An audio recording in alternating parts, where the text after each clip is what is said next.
Hello दोस्तों, आज हम आपको 12th class subject pol science और चैप्टर का नाम है दो ध्रुवीयता का अंत पार्ट फर्स्ट के बारे में बताएंगे, जिसमें हमने 7 टॉपिक या क्वेश्चंस लिए हैं। तो आइए समझते हुए चलते हैं दो ध्रुवीयता का अंत चैप्टर के बारे में। सबसे पहला क्वेश्चन हमारे सामने है, क्या है दो ध्रुवीयता? तो दो ध्रुवीयता का अर्थ है विश्व में दो देशों या दो महाशक्तियों का ताकतवर रूप में उभर कर सामने आना। 1945 से 1991 के काल में अमेरिका और सोवियत संघ दो महाशक्तियों के रूप में उभरे। इस स्थिति को ही हम दो ध्रुवीयता या शीत युद्ध या कोल्ड वार के नाम से जानते हैं। क्वेश्चन नंबर 2 हमारे सामने है, क्या है 1917 की रूसी क्रांति? 1917 में रूस में व्लादिमीर लेनिन द्वारा समाजवादी क्रांति को किया गया। यह वह क्रांति थी जिसके द्वारा जार के शासक जार निकोलस II के शासन को हटाया गया। इसके अलावा इस क्रांति के बाद रूस एक समाजवादी राष्ट्र के रूप में उभरकर सामने आया। 1917 की रूसी क्रांति के बाद पूरे विश्व में समाजवाद का विस्तार देखने को मिला। हम कह सकते हैं कि 1917 की रूसी क्रांति एक महत्वपूर्ण क्रांति थी, जिसने मजदूरों, किसानों के जीवन स्तर में सुधार किया और उनके ऊपर जो अत्याचार वगैरह हो रहे थे उनको पूरे विश्व में रोकने का काम किया। नेक्स्ट क्वेश्चन हमारे सामने है, क्या है सोवियत पथ या सोवियत प्रणाली? 1917 की क्रांति के बाद सोवियत संघ का विकास करने के लिए समाजवाद के आधार पर जो रणनीतियाँ अपनाई गई उन्हें ही हम सोवियत पथ या सोवियत प्रणाली के नाम से जानते हैं। तो दोस्तों आइए समझते हुए चलते हैं कि सोवियत प्रणाली या सोवियत पथ के अंतर्गत क्या क्या कदम उठाए गए। जैसे उत्पादन और वितरण के साधनों पर सरकार ने अपना नियंत्रण किया। उत्पादन और वितरण के साधनों पर जब सरकार ने अपना नियंत्रण किया तो इसका परिणाम यह हुआ कि बिचौलियों का समापन हो गया, कालाबाजारी पर रोक लग गई और आम जनता को सभी चीज़ें, सभी वस्तुएं एक किफ़ायती दामों पर आसानी से प्राप्त हुई। नेक्स्ट, कृषि भूमि का सामूहिकीकरण। 1917 की क्रांति के पीछे एक बड़ा कारण जमींदारी व्यवस्था थी। किसानों का ज़मीन पर कोई हक नहीं था। इस सिचुएशंस में 1917 की क्रांति के बाद सरकार ने कृषि भूमि का सामूहिकीकरण करने की रणनीति अपनाई कि किसानों का कोई मालिक नहीं होगा, सरकार के स्वामित्व में रहेगी। किसान का काम खेतीबाड़ी करना है और अपनी ज़रूरत के अकॉर्डिंग हिस्से को प्राप्त करना है, और एक छोटा सा टुकड़ा किसान को प्रोवाइड भी करा दिया जाता था ताकि वो अपने बेसिक नीड्स को फाइनल कर सके। नेक्स्ट, सभी को रोजगार उपलब्ध कराना। सोवियत पथ या सोवियत प्रणाली के अंतर्गत सोवियत संघ में सभी को रोजगार देने का या सभी को रोजगार देने की प्रक्रिया शुरू की गई, जिसका परिणाम काफ़ी सकारात्मक हुआ। बेरोजगारी का यहाँ पर समापन होता चला गया। इसके अलावा बुनियादी सुविधाएं, सोवियत पथ या सोवियत प्रणाली के अनुसार बुनियादी सुविधाएं, शिक्षा, स्वास्थ्य, ये सब, इसके अलावा PDS व्यवस्था सभी कम दामों पर लोगों को उपलब्ध कराई गई। हम कह सकते हैं कि सोवियत पथ या सोवियत प्रणाली सोवियत संघ के विकास में काफ़ी हद तक सहायक साबित हुई। इस प्रणाली का ही परिणाम था कि पूरे विश्व में 1929 से 1933 तक महान आर्थिक संकट फैला, लेकिन सोवियत संघ पर इस पद्धति का कोई प्रभाव या इस संकट का कोई प्रभाव नहीं पड़ा। नेक्स्ट क्वेश्चन हमारे सामने है, क्या है सोवियत संघ या USSR? 1917 की क्रांति के बाद रूस और आसपास के गणराज्यों ने मिलकर जिस संगठन को बनाया उसे ही हम सोवियत संघ या USSR, United state of Soviet रूस के नाम से जानते हैं। सोवियत संघ या USSR शब्द का इस्तेमाल 1922 से 1991 की अवधि के लिए किया जाता है। अगला क्वेश्चन हमारे सामने है, प्रथम दुनिया, द्वितीय दुनिया और तृतीय दुनिया क्या है? प्रथम दुनिया शब्द का इस्तेमाल हम पूंजीवादी देशों यानी अमेरिका और उसके मित्र राष्ट्रों के लिए करते हैं। द्वितीय दुनिया शब्द का इस्तेमाल सोवियत संघ या और उसके मित्र राष्ट्रों यानी समाजवादी राष्ट्रों के लिए करते हैं। तृतीय विश्व शब्द का इस्तेमाल हम दुनिया के विकासशील देशों के लिए करते हैं या उन देशों के लिए करते हैं जो पूंजीवादी और ना ही समाजवादी किसी भी गुट में शामिल नहीं हुए बल्कि दोनों से अलग रहे। तो दोस्तों आपको समझ में आया, प्रथम दुनिया अमेरिका, द्वितीय दुनिया सोवियत संघ और उसके मित्र राष्ट्र, तृतीय दुनिया विकासशील राष्ट्र जिसमें भारत जैसे देशों को शामिल किया जाता है। आइए अब हम आगे बढ़ते हैं। नेक्स्ट क्वेश्चन हमारे सामने है कि सोवियत संघ जो 1917 की क्रांति के बाद अस्तित्व में आया, उस सोवियत संघ का विघटन कब हुआ, क्यों हुआ? तो सोवियत संघ का विघटन कैसे हुआ, आइए समझते हैं। सबसे पहले सोवियत संघ का विघटन 25 दिसंबर 1991 को हुआ, जब सोवियत संघ के राष्ट्रपति या सोवियत संघ के अंतिम राष्ट्रपति मिखाइल गोर्बाचेव ने अपने पद से इस्तीफा दी। सोवियत संघ के विघटन की घोषणा करने वाले देशों के नाम रूस, बेलारूस एंड यूक्रेन।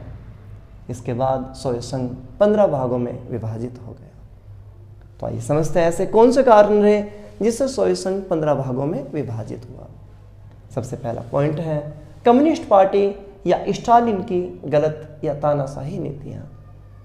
1917 की क्रांति के बाद सोवियत संघ में कम्युनिस्ट पार्टी प्रभावशाली पार्टी के रूप में थी। 1924 में व्लादिमीर लेनिन की मौत के बाद स्टालिन सत्ता में आसीन हुए और उन्होंने सोवियत संघ के विकास के लिए काफ़ी योजनाएं तो चलाई, लेकिन तानाशाहीपन का स्वरूप हमें नजर आया। विरोधियों के प्रति दमन की नीति अपनाई, अत्याचार की नीति अपनाई, जिसका सोवियत संघ में विरोध होना आरंभ हो गया।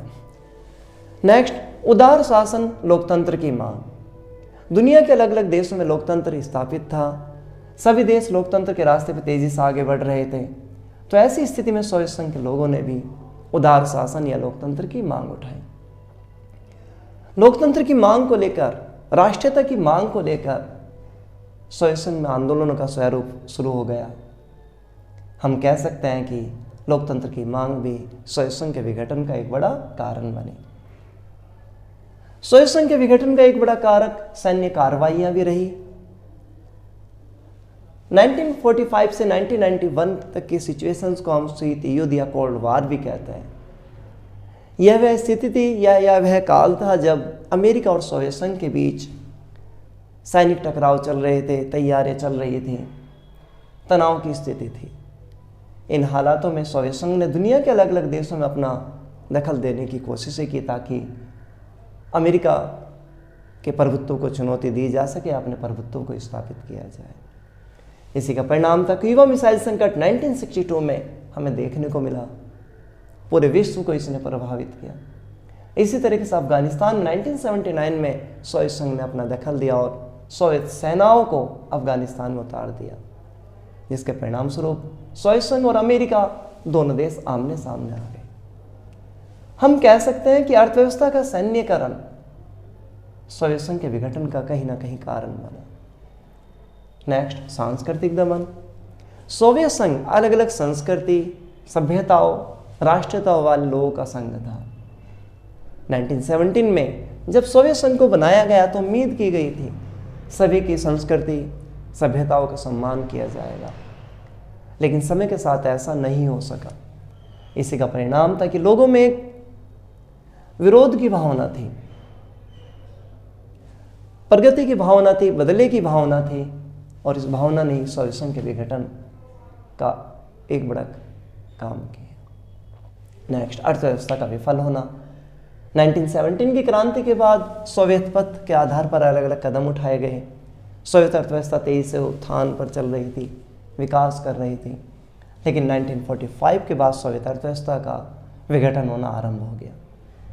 लोगों की जमा पूंजी नष्ट होना स्टार्ट हो गई, अर्थव्यवस्था डाउन होना शुरू हो गई, बेरोजगारों की सिचुएशंस देखने को मिली। तो अर्थव्यवस्था का विघटन होना कहीं ना कहीं सोवियत संघ के विघटन में एक बड़ा कारण माना जाता है। तो दोस्तों, हमने पढ़ा सोवियत संघ का विघटन आखिरकार किन कारणों से हुआ। नेक्स्ट, सोवियत विघटन के क्या प्रभाव पड़े। दिसंबर 1991 में जब सोवियत संघ 15 भागों में बट गया तो पूरे विश्व पर उसके क्या प्रभाव पड़े। सबसे फर्स्ट पॉइंट, सैन्य संघर्ष समाप्त हो गए। 1945 से 1991 तक की जो सिचुएशन थी या काल था, यह सैन्य संघर्षों का काल था। दुनिया के अलग अलग देशों में अमेरिका और सोवियत संघ अपना प्रभाव बढ़ाने की कोशिशें कर रहे थे, तो सैन्य संघर्ष चारों तरफ मौजूद थे। लेकिन जब 1991 में शीत युद्ध का समापन हुआ, सोवियत संघ का विघटन हो गया, शीत युद्ध भी समाप्त हुआ, इसके साथ ही सैन्य संघर्ष भी समाप्त होते चले गए। नेक्स्ट, दुनिया का बहुध्रुवीय स्वरूप। 45 से 1991 तक की सिचुएशंस को हम दो ध्रुवीय विश्व के नाम से जानते हैं। लेकिन जब सोवियत संघ 15 भागों में बट गया तो दुनिया दो ध्रुवीय ना होकर बहुध्रुवीय रूप लेती चली गई। यानी अमेरिका के साथ साथ अलग अलग देश, अलग अलग संगठन हमें ताकतवर रूप में उभरते हुए दिखाई दिए। Next, USSR, United state of Soviet, रूस का उत्तराधिकारी रूस बना। जब 1991 में सोवियत संघ का विघटन हो गया तो सोवियत संघ का उत्तराधिकारी रूस को माना गया। सुरक्षा परिषद में स्थायी सदस्य के रूप में यूएसएसआर जो बना हुआ था, उसका दावेदार अब रूस बन गया। नेक्स्ट, पूर्व साम्यवादी देश, यानी जहां पहले समाजवाद था या जो पूर्व समय में सोवियत संघ में मौजूद थे, वे देश अब ईयू, यूरोपीय यूनियन तथा NATO, north Atlantic treaty organisations में शामिल हुए। तो दोस्तों, दो ध्रुवीयता का अंत पार्ट फर्स्ट आपको समझ में आया होगा। इस लेसन से रिलेटेड अब जो अदर चीज़ें हैं या टॉपिक्स हैं, उन्हें हम सेकंड पार्ट में आपको बताएंगे। धन्यवाद, शुक्रिया।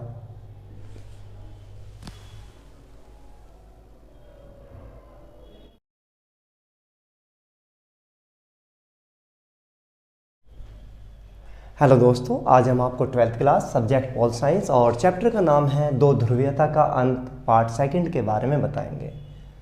इस लेसन में हमने 6 टॉपिक या क्वेश्चंस लिए हैं। तो आइए दोस्तों समझते हुए चलते हैं एक टॉपिक या क्वेश्चंस को। सबसे पहला क्वेश्चन है हमारे सामने, बर्लिन की दीवार। क्या है बर्लिन? बर्लिन जर्मनी की राजधानी का नाम है। द्वितीय विश्व युद्ध के बाद जर्मनी को सोवियत संघ, अमेरिका, ब्रिटेन, फ्रांस जैसे देशों के अधीन निगरानी के अंतर्गत रख दिया गया। परंतु समय के साथ साथ सोवियत संघ ने महसूस किया कि मेरे प्रभाव वाले जर्मनी में अमेरिका यानी पूंजीवादी देशों का प्रभाव बढ़ रहा है। इन हालातों में 1961 में सोवियत संघ ने जर्मनी की राजधानी बर्लिन के बीच 150 किलोमीटर लंबी दीवार बनाई। इस दीवार को बनाने का उद्देश्य था अमेरिका यानी पूंजीवादी प्रभाव को रोकना। इस दीवार के बनने से जर्मनी 2 भागों में बट गया, जिनमें से एक को हमने पूर्वी जर्मनी और दूसरे को पश्चिमी जर्मनी का नाम दिया। 1989 तक ये दीवार बनी रही। 150 किलोमीटर के करीब ये दीवार थी। आखिरकार जनता के विरोध, विश्व स्तर पर होने वाले विरोध और सोवियत संघ के राष्ट्रपति मिखाइल गोर्बाचोव के प्रयासों से 1989 में इस दीवार को गिरा दिया गया। इसके साथ ही 2 जर्मनी यानी पूर्वी और पश्चिमी एक बार फिर एक हो गए। नेक्स्ट क्वेश्चन हमारे सामने है, CIS, Commonwealth of independence state, यानी स्वतंत्र राज्यों का राष्ट्र कोड। दिसंबर 1991 में जब सोवियत संघ 15 भागों में बट गया तो इन हालातों में रूस, बेलारूस, यूक्रेन, जॉर्जिया, कजाकिस्तान जैसे देशों ने मिलकर जिस संघ को बनाया उसे ही हम CIS कहते हैं। इस संघ को बनाने का उद्देश्य यही था कि आर्थिक, राजनीतिक, तकनीकी क्षेत्र में जो विवाद, समस्याएं उत्पन्न होने समाप्त किया जाए। तो CIS 15 देशों के एक संगठन का नाम है। Next, shock therapy. क्या है शॉक थेरेपी? शॉक थेरेपी का अर्थ है आघात पहुंचाकर उपचार करना। यह वह पद्धति है जिसे 1991 में सोवियत संघ में अपनाया गया। इस पद्धति को पूंजीवादी पद्धति के नाम से जानते हैं। WB, वर्ल्ड बैंक और IMF द्वारा यह निर्देशित मॉडल था। तो आइए देखते हैं इस पद्धति में क्या क्या कदम उठाए गए। शॉक थेरेपी के तहत पश्चिमी देशों पर आधारित मुक्त व्यापार पद्धति को अपनाया गया।